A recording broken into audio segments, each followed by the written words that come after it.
We have a KitchenAid refrigerator and we use the EveryDrop refrigerator and ice water filter. This is the number 2. It is an acceptable replacement for the KitchenAid filter. It is recommended by KitchenAid. Along with having a cardboard sleeve, it does come in a plastic container which further protects it.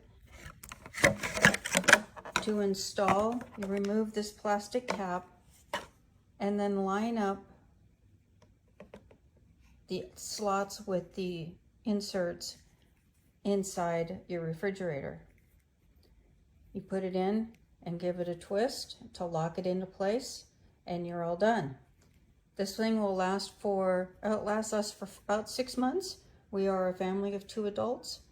If you use more ice or water, of course, you will need to replace it more often.